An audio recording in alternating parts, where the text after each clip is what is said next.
Hi, everyone. I am Jill, your inner healing coach. And today I have the lovely Fiona. I am so excited for you guys to get to know her. I met her over the last 6 months. We've spent time in the same training. She is the owner of New Insight Therapy and Wellbeing. And she is what I want you guys to understand. First of all, you're going to fall in love with her accent, but she is someone who has been helping people for the last 15 years, working with families and individuals who are experiencing difficulties in their lives. And she knows, just like I do, how daunting it can be to improve your well-being and how it can feel when you feel trapped inside of yourself and the emotions that you're dealing with.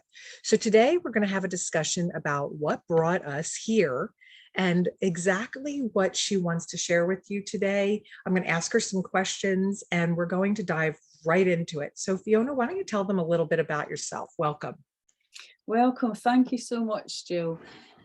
So, yes, I've been in this kind of world for probably the last, it's got to be, nearly 18 years now, in some form or another, helping people, but really got more into working with anxiety, working with trauma, helping people really understand what's going on and healing from trauma. Probably more in the last couple of years, really focusing on that and learning so much more about trauma.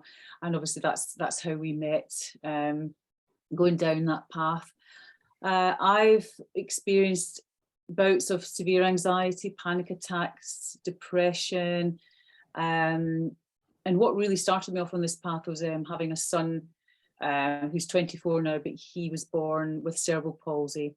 And so that really changed my life and took it on a different path. And, from meeting other people and recognizing that the feelings that I was having and the feelings that I was dealing with, there wasn't anything wrong with me, that those feelings were normal, and actually that it's okay to ask for help, really kind of opened me up to this path and wanted to help other people who'd struggled. And that feeling of being on your own, and also the wanting to be able to just take your mask off, not having to put on a brave face.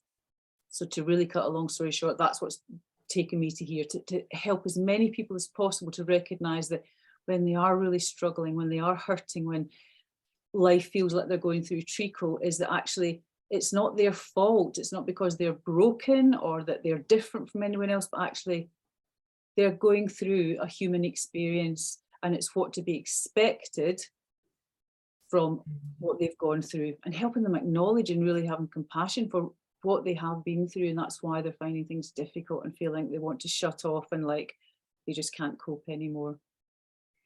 And what is that, just like, I don't know about everybody else watching, but doesn't that make you just feel everybody, that you can just let down your guard and know that you can take the mask off? I think that's part of our problem. We all believe that we need to save face with everybody. And I know in my own life, everybody thought I was happy for the last 20 years and I was secretly dying inside. And we don't let anybody in. So when I finally started to share with some of my friends how sad I was and how broken I was, they were like, well, I thought you had the perfect life. But really inside we're struggling so badly, and we don't let ourselves even ask for help because we're so afraid that we might be judged. And I love what you said about the acceptance that it's okay, that's kind of normal to go through life and have struggles. I really like that. Yeah, I love that. And, really touched me to say that, you felt you were dying inside, but yet having to appear to other people that you're okay. I mean, how much energy does that take? How much effort? Mm. And what's scary is those days when you just haven't got the energy to put on that mask.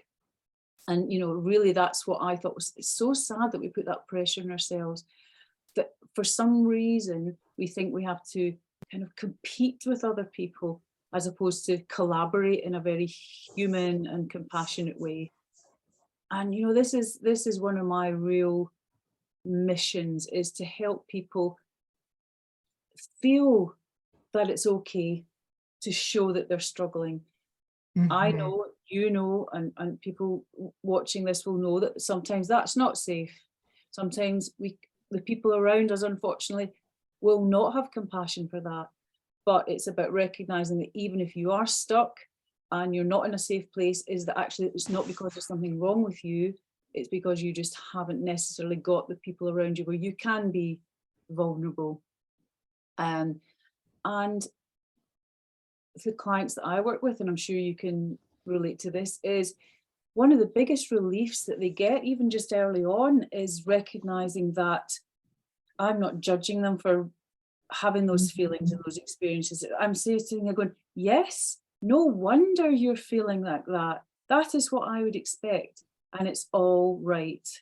And I think deep down we have this human fear of, if people see that I am struggling or having really difficult feelings or can't cope, we have this underlying, probably subconscious fear in some cases, that somehow we'll be ostracized, that we won't be accepted. That's scary. We don't want that, do we? We want to feel part of a group and part of a, relationship. If people thought that we weren't coping, oh my goodness, what might the consequences be? And that's really sad. Yeah, it's actually devastating to what we'll get into a little bit in the next couple questions that I have for us to go over. Is it's devastating to the body. Everybody thinks it's just devastating to the mind, but the mind really has nothing to do with it. It's our nervous system that is devastating to, because you touched on a word that I think everybody really needs to understand, is feeling safe in every relationship. And it's the ability to be with another person and be free to be yourself, to feel safe, and that you're not going to be, I like that word, ostracized, but judged. And because you're already judging yourself when you already feel bad, you're doing a good job judging yourself. But then when you're with somebody else and you're already on top of feeling like you're judged, and then you're worried that you're being judged by the other person. And I find it really interesting with women, and tell me if you've experienced this. I find that with women, we think we're being judged more by women than we really are. We think they're judging us and they're not. I know.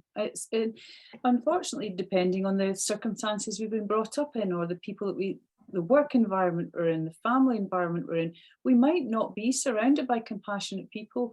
We might not be surrounded by people who themselves show vulnerability. So we think we're the only ones that are feeling vulnerable. And yes, that pressure to have a tidy house, have your children being well behaved, having a lovely relationship, achieving things in your career.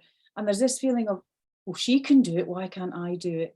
And, when my friends come around, they can't see me that I'm having a meltdown day. I have to be my makeup on and my house tidy. And that's a lot of pressure on ourselves.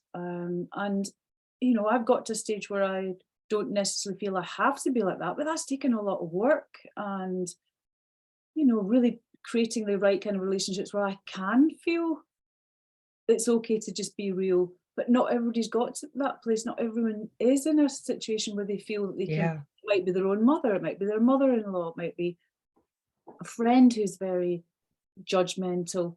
So you do feel, oh my goodness, I can't show that side of myself because they'll think, what's wrong with you? And that makes you feel worse. Yeah, and I think women are hard on each other because we're so hard on ourselves.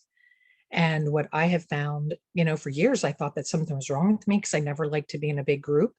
I just never liked it.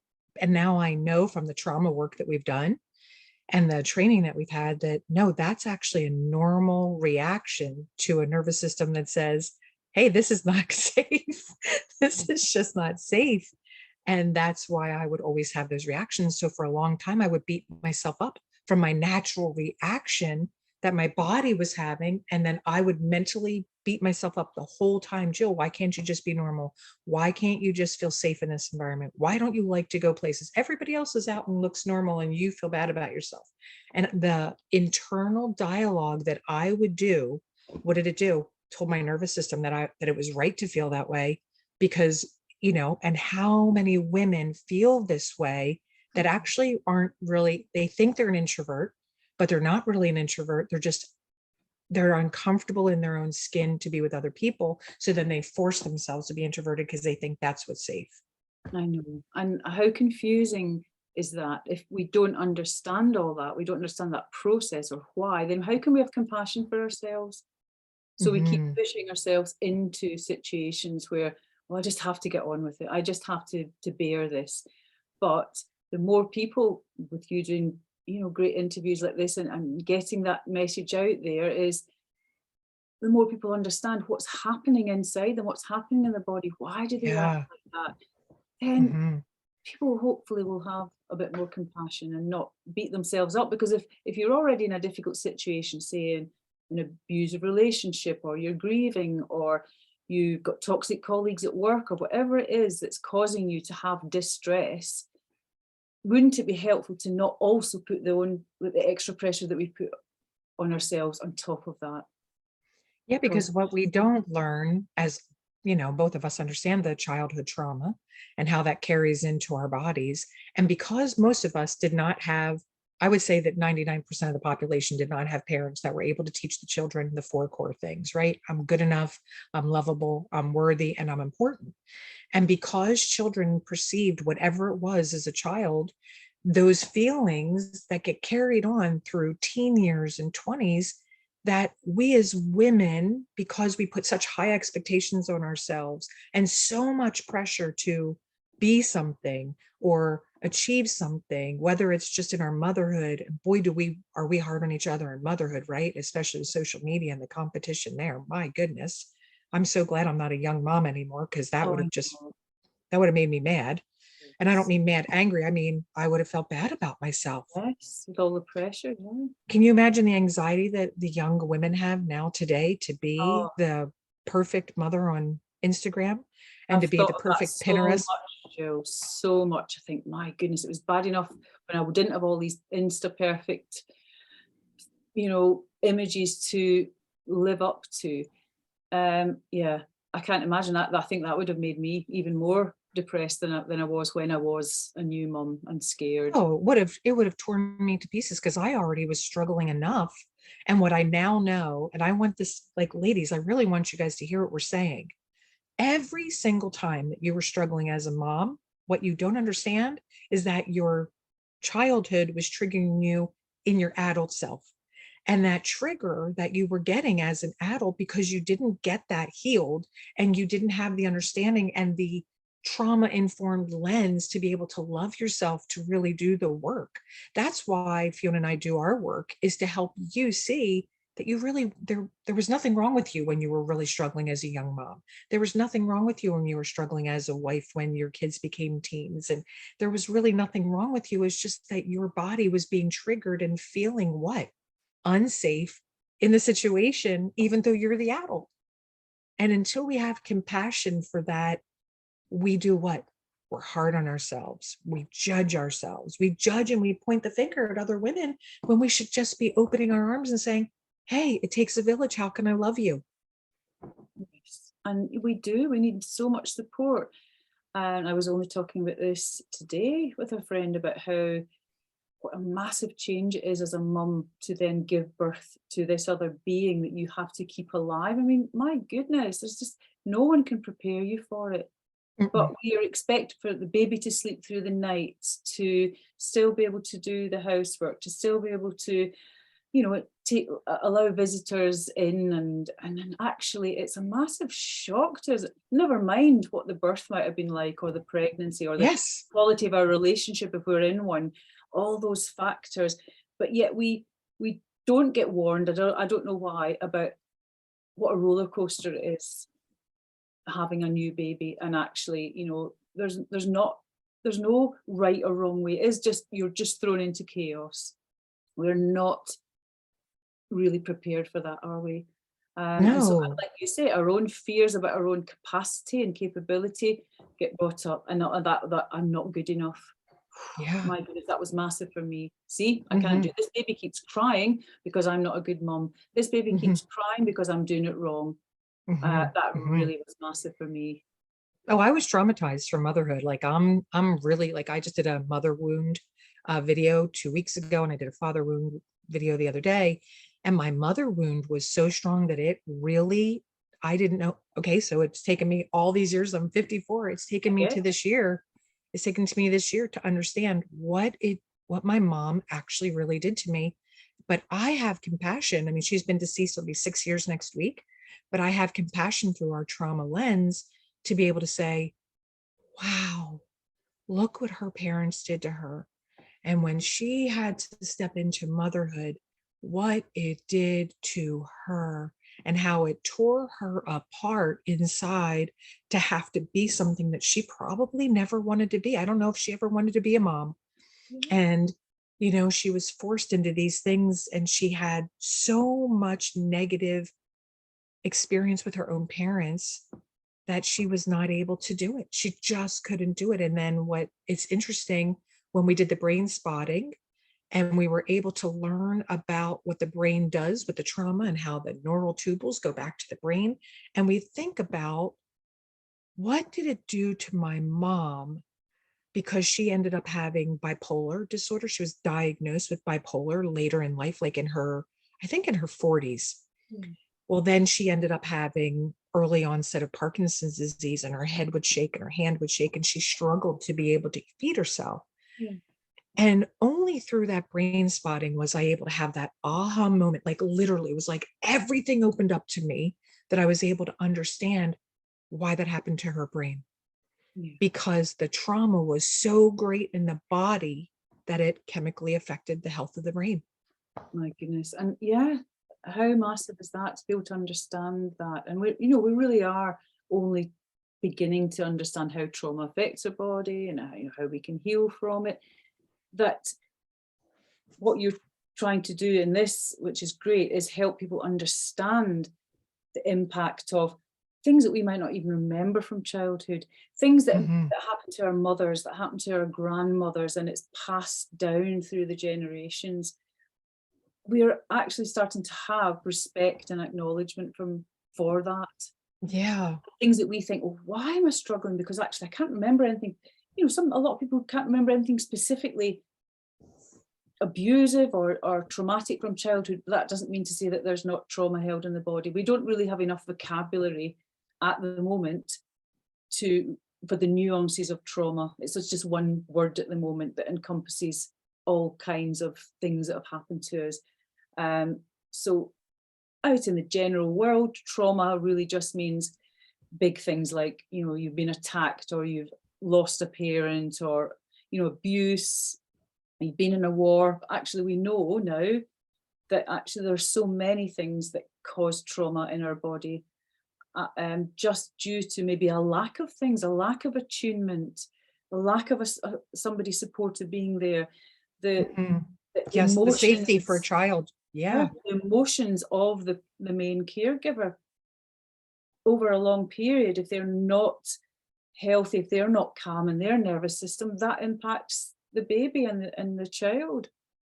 And we know now, which we never knew before, is that the baby in utero is already being doused with the cortisol and all of the Chemicals, yes. negative neurotransmitters to this child. And the way that God created the baby, that the baby has strong fight, flight, or fight and freeze, but they don't have nurture. So we're born needing to be nurtured. Yes. And the only way that true attunement can happen for a child, and the true co-regulation can happen for a child, is when the parents are stable mentally and able to give to the child. And the parents probably don't know that they're not stable, because they don't realize that they had childhood trauma. And then so this is that cycle that keeps going on. But yet, if we are able to break that cycle now with what we're doing today, that we can help people understand that you can take the step to begin doing the inner healing work. Because how many clients have you had? I can answer it for myself, but how many clients have you had that said, oh no, I had a really great childhood, but then they start to do the work. Yes. And all of a sudden they're like, what? Yes. Wow. And it's the ones who think they've had a great childhood, and not as in, we're not dismissing their view of childhood, but they're not acknowledging actually that there were things that did affect them. For children who, were abandoned or taken off their parents, or, very obvious things that they know have impacted on them, that's a different route, isn't it? It's the ones that you say that say, well, it can't be anything to do with my mum was really nice to me, or my dad was lovely. And yeah, so it's almost like that's what makes you feel cut off, isn't it? Because you think, oh, I've got nothing as bad as happened to you. What is wrong with me? Why can't I cope? Why am I finding this so difficult? It's so confusing and shaming when you can't actually pinpoint. But now what we know about childhood emotional neglect and lack of attunement, they're all very subtle, insidious things that And really I impact. think and I think one of the things that, that I'm sure you do because you work with families is every child has a different perception of the two parents because every child had a different parent. No Yes, parent is the same with every child yes. And I know because that the people mother and imagine father's, about yeah, that a because lot. Yeah, right, yeah. because of their mother and father's age when they first had the first child to when they had the last child to what's going on in the marriage from the first child to the Right. last child. What's the mother and father's health from the first child to the last child? What's going on financially from the first child to the last child? What's going on in their work careers from the first child to last child? So no child has the same two parents, and And everybody, also, yeah, all of that, and the fact that because, you know, two or three siblings, however many siblings there are, will all have their own temperaments. yeah, And some might be more like the mother or some might be more like the father. So we will naturally respond to them in a different hmm way, not hmm consciously, but hmm hmm subconsciously. I know parents, and you must know parents, who say, "Oh, I just find my daughter so difficult. My son is just like so easy to, and so they will be treated yes. not consciously differently, but just naturally the way you respond. And you might have more things in common with one child, and one child you just can't quite figure out. So yes, they're not getting the same parent, are they, for lots of different reasons? Yeah, and I think a lot of people don't believe that. They don't think, like, I have friends that are my age and they're look back at their life and are like, I don't understand my siblings. We had the same two parents and they like complain about X, Y, and Z, or they went off the rails and became an alcoholic, or they went off the rails and became a drug addict, or they went off the rails and, never got married and just went through relationship after relationship. We had the same two parents. I turned out like this, but they were like that. But it's not what we're asking you to take a step back and listen to everybody is you actually didn't have the same experience. Yeah, yeah. It's We hear just that a lot, don't we, unbelievable. from clients? Why is Hmm it that my sister's like this and my brother's like that, and I just don't understand. Our parents saying that one child's done this and one child's done that.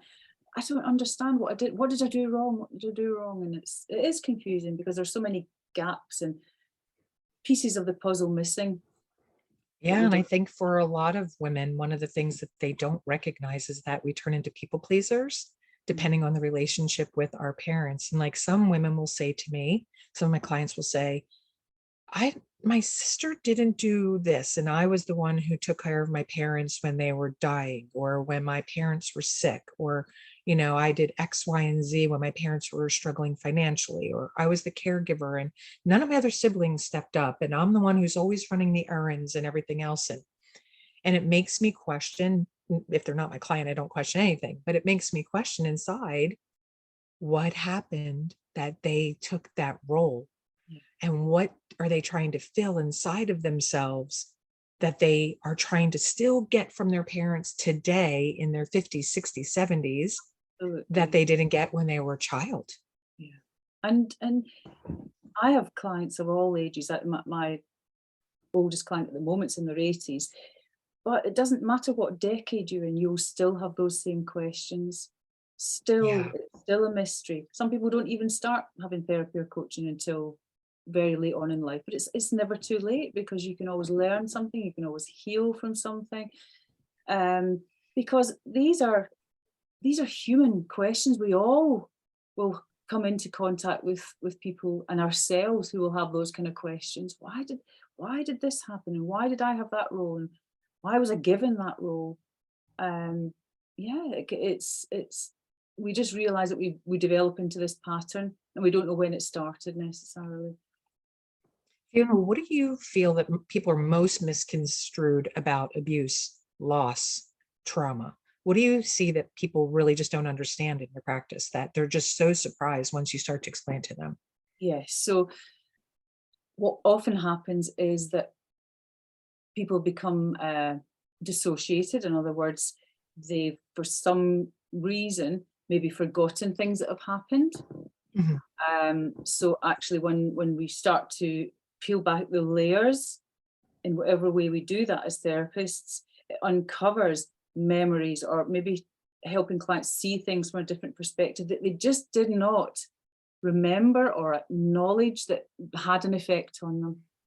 And Right. also, what really I think surprises people when they do engage in some kind of therapeutic relationship is how much things from way, way, way back, maybe when they were 3 or 5 or 7, are still playing out now. I think that really surprises people. And also, a bit like the word trauma, abuse, some people just do not like to hear that word because they do not relate that to their upbringing. So it's about educating people and helping them use the words that feel comfortable for them, whether that's neglect, whether it's lack of attunement, or maybe even people do want that word and they want to actually hear that you saying, yes, that was cruel, that was vindictive. So it's about being able to use the right language to help the client really accept that what happened to them is connected to how they're behaving or feeling the loss today. Yeah. And again, that just like I felt my whole body relax as you were saying it, because it allows us to know that you heard me, which I love that saying. I love reminding people you're heard. And I love reminding people that you're not alone and that I see you. And I believe And you. That's yeah.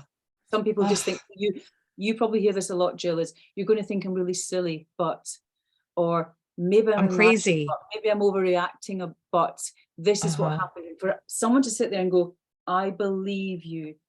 I believe that is how you were affected by that. Because, and they'll say, oh, but my sister didn't. My sister said I must have been imagining it. My mum says I was overreacting. My grandma said I just need to forget about it. And for us as coaches or therapists to sit there and say, what you're saying, I hear you, I understand you, and I believe you. You have every right to have your point of view and your feelings around that. We might be the first people that have ever actually given them that. Yeah. And I just think it's so disarming. It tells the nervous system that you're safe, right? Yes. Oh, you Yeah. said you believe me. I don't have to fight right now. I don't have to protect myself right now. I don't have to disassociate right now. And I don't have to be numb right now. And I don't have to feel like I need to run away from her because she just told me the one thing I've been waiting to hear, which is, I believe you. Yeah. Yeah. I just want And to sit with that for like a second, like, right? I believe you. Everybody take a deep breath that's watching, because it's just so beautiful. Like, allow your body right now, wherever you are watching this, to just sit with that someone will believe you, that there are people like Fiona and I that do this work, that are trauma informed, and we believe you. And you're not alone. That is just such a gift to each one of our souls and our hearts and our well-being. The next question that I wanted to ask you, Fiona, I just knocked out my earbud. Sorry about that. Is, what do you hear the most from your clients as they're beginning their journey? What is something that you hear most often? oh my goodness. The most common ones I think are, you're going to think I'm silly, but, or I know there are people who are much worse off than me. Mm, I get that a lot, almost as if there's a bit of shame around why it's taken me so long to get this help, is because I should be able to sort it out myself. There's people much worse off than me. Please don't, I think I'm being silly. Or I don't know why I'm feeling like this. That can take people a long time to seek help because they think this is just going to go away. It's going to go away on its own. And it doesn't, and they can't understand why. And so one of the gifts that we can give people is to help them untangle the ball of wool and pull out the separate strands. Because people come to us with just a big mass of, I don't know what it is, but I just feel awful. So it's about, what I hear a lot is, I just don't understand. I'm just at this place and things are not working. I feel absolutely wretched, but I don't know why.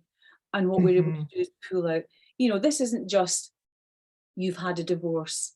This is all the strands that led up to that. You were feeling confused. You were being lied to. You had emotional abuse. You then had maybe a betrayal. You then had to split. You then had to cope on your own. then your family didn't understand and weren't on your side. So we're pulling up all the different strands so that we can help the client to acknowledge all those different traumas, and so that they can have a respect and an acknowledgement of, my goodness, yeah, I'm dealing with all these things. It's not just one thing. Mhm, So mhm. it's the confusion, and I don't know why I'm feeling like this. Yeah, and to be able to lift that confusion is such a gift. One of my favorite parts of doing the work that we do is seeing their pain in the beginning of the session to the peace in their face at the Oh end my of the session. Absolutely, that's so massive. And you must hear that a lot. Is I check in with people when they come in, especially for new clients, because it is daunting. You come to a new person, you don't know what to expect. They've maybe never had any therapy or coaching before. So it's like, oh, don't know what. And I'll say to them, if 10 out of 10 is you can't imagine feeling any worse, panic attack, 0 out of 10, you're completely chilled. What are you? And quite often people are like, oh, I'm about an 8 out of 10. And you say, Mhm, thank you for telling me that. And I can understand it's daunting. But then by the end of the session, they're maybe down to like a 4 or a 3. And it's like, oh. And people think, I just want to be happy. I want to be happy. Actually, when you unravel that and really dig into that, it's they want peace. I just mhm. want to feel peace. I just want to feel calm. I just want to feel content. Connected to myself. Yeah, absolutely. Connected to myself. I don't want my head and my body to be two separate things. And what we want everybody to understand, which I think is so important, talk therapy misses the mark because it's not bottom up, it's top down. And you're never going to figure it out by thinking about it, Yeah. because the cognitive part of the brain does not tap into the feeling part of the brain, and it doesn't tap into the vagus nerve. And the limbic system taps into the vagus nerve. And that vagus nerve, when it is not attuned and it is not healthy and it is not strong, leaves you disconnected from your body. And it's no wonder you're feeling numb and disassociated and afraid and just wanting to run and wanting to hide. And you become a people pleaser and you become an appeaser because you no longer want to fight. You don't want to argue. You don't want to deal with the confrontations. And then you just kind of float through life.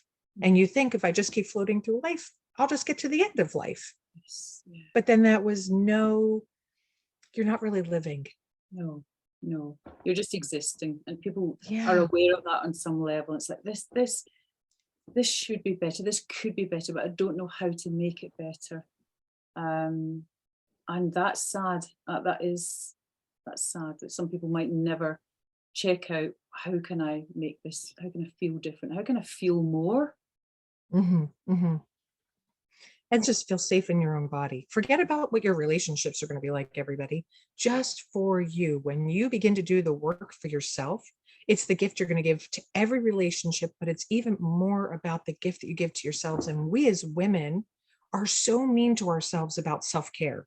We're so mean to ourselves that we don't deserve, and we got to keep taking care of everybody else. We have to make sure everybody else is okay. But when you start to say, no, I matter, I have to take this time to heal because I matter. Yeah. And that it's not self-indulgent. It's necessary. That's one thing that we have to help people with, is shifting that mindset. Yeah. Oh my gosh. And the other thing that I wanted to ask you was, what has your own healing journey helped you with when working with your clients? I think that's so important for people to hear, that you and I are still doing the inner work. Oh, We haven't arrived yet, and we probably will not arrive until we're done this world. So let's that's just such call a it what good it is. question. That's such a good question. I'm having therapy at the moment, and I'm very open with clients about that. It's like, I'm having therapy because why wouldn't I? It's there. Yeah. It's something to tap into. It's helpful. And what's helped me in my own healing journey with working with clients is recognizing that I can't take my clients really any further than I've gone myself.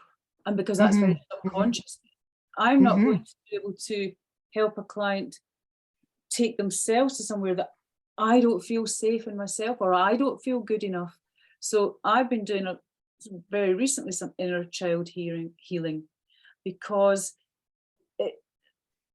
I'm sure you've experienced this yourself, where you actually sort of feel like you've come up against a bit of a barrier, and you realize, I need to do some work. I need to do this. And then you kind of break through to the next level of awareness. Mm-hmm. And Mm-hmm. so it's recognizing actually we as therapists have to keep working on ourselves to be able to help our clients even more. We don't get to an end where we're, oh, that's it, we're fixed, we're healed. Constant. Wouldn't that be nice? I know. Guess if it was like that. I know. I mean, I only just very recently, last year, found out that I had had an assessment and then got diagnosed with ADHD in my 50s. So that was another wow kind of revelation, and really sort of internally a lot of things made sense and I could have more compassion. So yeah, if I hadn't acknowledged that difficulty and really questioned and thought I need to seek out some answers, then there would have been a whole lot of things that I could have potentially missed with clients. Whereas now I've got that increased awareness and knowledge, I'm able to pick up some signals, more things to be able to help my clients. So yes, I'm always very welcome to finding out what my blind spots are, finding out what my limits, finding out, gosh, this is another wound, this is another layer that I have to go and work on, and I can't do it myself. I need someone else to help me with that. Yeah, and I think that's one of you just touched on exactly what my favorite line was from the Brainspotting 3 training that I just went through with David Grand, who developed it, was the expansion, right? It's a constant expansion. The awareness is an expansion. It's the coming inside of the body, not the mind, everybody, not what you can think. It's coming inside of the body to expand how the body can heal. And it's making the nervous system be flexible. I love the slinky thing and the toy, and the expansion, because when we expand the nervous system, we teach the nervous system that it can be safe at all times, not just in specific instances, but it can learn to be safe at all times. And then it's only going to react when there is true danger, or a true time where you should be afraid, or a true time where you did have something. And some people don't even like to acknowledge the fact that, okay, if I'm not talking, what am I doing? Well, the body, everybody, what Fiona was just talking about, brain spotting, finding that spot, the body tells the brain where the spot is. It goes from your gut. You ever hear that saying, everybody, you have a gut feeling? Well, that gut feeling is the body telling the nervous system, yeah, that affects me. Where I'm looking right now is affecting me. And if I look over there, that's affecting me. And when you start to do this work, when you really see these things and you allow the body to do that work, all of a sudden there's greater expansion inside the body to deal with whatever circumstances you're going through. You explained that so well. And even in session, if I'm doing a visualization with the client, it's very much about where is that feeling in your body, and allowing them to do that breath work, to breathe the new energy in, to expand and let that feeling just come out, and help them visualize it. It is energy. We're breathing in new energy into that space and allowing yourself to breathe that old energy associated with that feeling out. That sounds so simple, but it actually does work so powerful, just So to help powerfully. people go into the Yeah. body where you feel it. And people are it's so wonderful to see how good people are at it. They might feel really strange, but they can still do it. Oh, it's a tightness in my chest, or it just feels like lots of rope twisted up, or it's like a heavy ball in my stomach. And once you get them to go in there, yep, it's getting smaller, or I feel like it's spreading out. It's like a tingling now. And it's so real. It's so real. Yes. And our Yes. imaginations are so powerful to be able to help that process move and shift. It's wonderful. Yeah. When you can get the brain to work, the cognitive part of the brain to work with the nervous system, and to put it together and use all the hemispheres of the brain and to get it to come together, it's just amazing what happens inside of a session, because you're able to help the person who is always in their mind thinking about it, not have to think about it, but to do it. Yeah. Yeah. It's very empowering, isn't it? Yeah. When you realize how simple it is. They've got all the tools. We just have to help them, to guide them to do the process and get familiar with it. But the body's able to do it through the breath Yeah. work, through slowing down, through the tuning in. Yeah, I think my favorite thing is that to watch the person who probably never even believed that they could feel a little bit better, feel a whole lot better in just 1 hour session. What happens just from It's start? lovely. It's so special, so Yeah, special. I absolutely love it. Okay, so my next question is, what would be the best advice given to you about doing the inner healing work? Why would you tell someone that they should do it? Oh my goodness, because we think that things will change if things on the outside change. So if somebody could just behave better, if I could Mm, just have a better job, if I could just have more money, if I could just lose some weight, if I could just put on some weight, if I could just, we have this feeling that our life can expand and improve by things on the outside changing. But mhm, it's that light bulb moment when people start to realize, oh, actually, I've got control over this.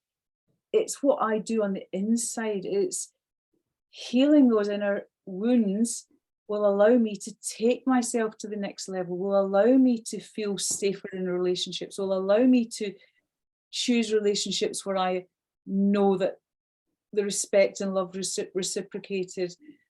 And it's like you said earlier, it's expanding that awareness. The more you heal, and the more layers you unpeel and heal that next layer, then the more you expand, the more your consciousness expands. So therefore your life starts to build rather than us closing down, shutting things mhm, out, mhm. shutting experiences out, not going to places, not driving anywhere.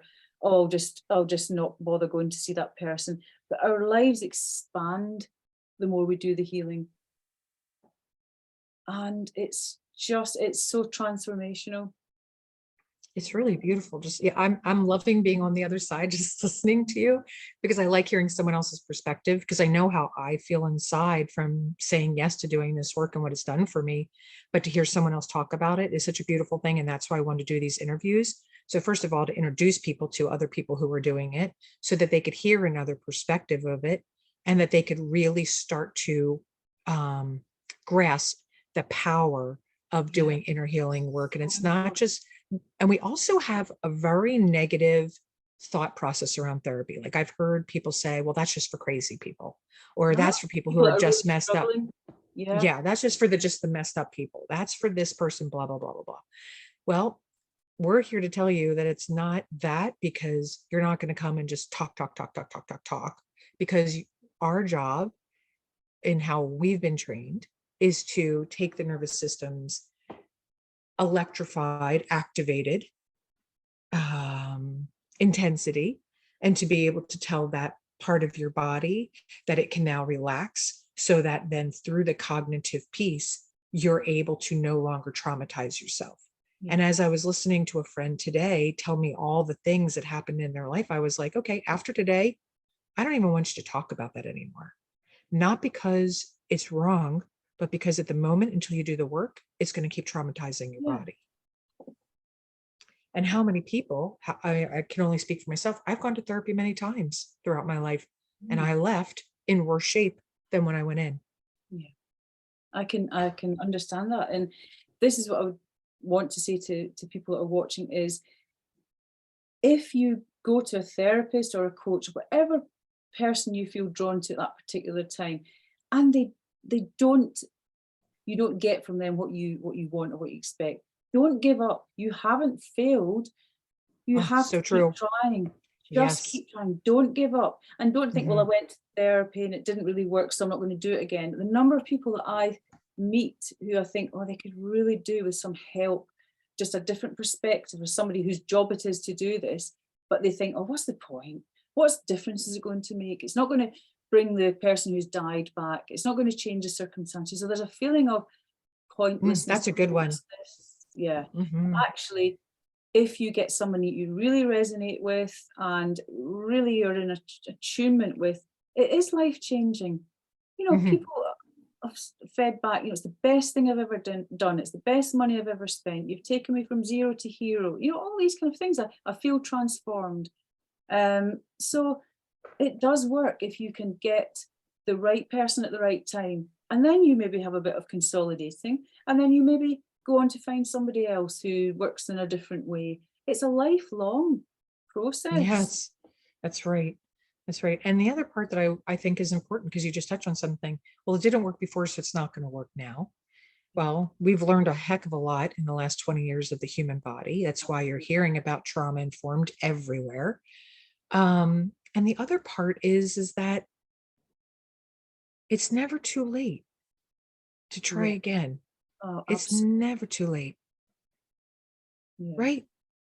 Oh, And I wish people would know that. And it's great that you're doing this, because we have to, we're not in competition, are we? We collaborate. We want to get that message out there that please just have that bit of faith and just go for it. Just try.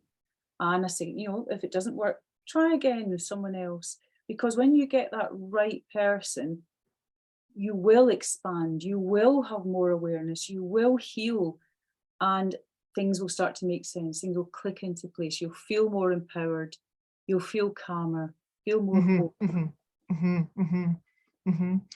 And I would like to leave everybody with, give them one piece of advice about doing inner healing work. I'll give one piece and then we'll close it out, and I'll make sure they have your contact information in the description of the video. So what would be your one piece of advice of doing inner healing work?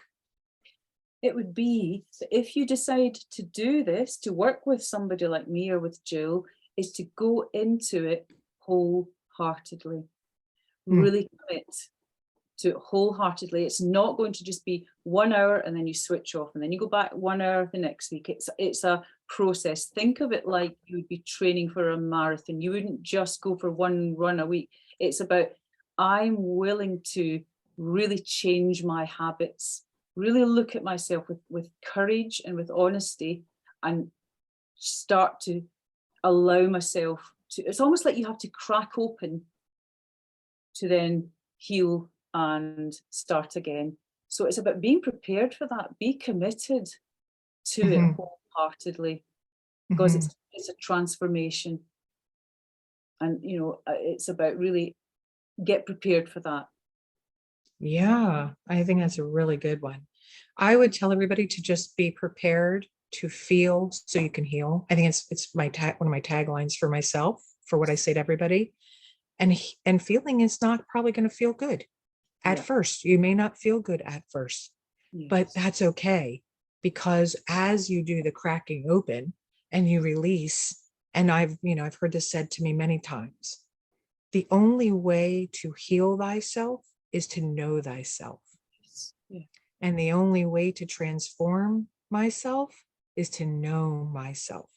Mm. And when we really take a look at saying yes to inner healing work, we're saying yes to knowing who we are, and knowing that who I was does not define who I have to be today, Great. next Yeah. week, Yeah. next month, next year. You should continually be changing into a better version of yourself. And that's what doing this inner healing work is all about. That's wonderful. Yeah, I love that. So thank you for your time today, Fiona. I really appreciate you coming on here and sharing. And thank you. Thank you very much, Jill.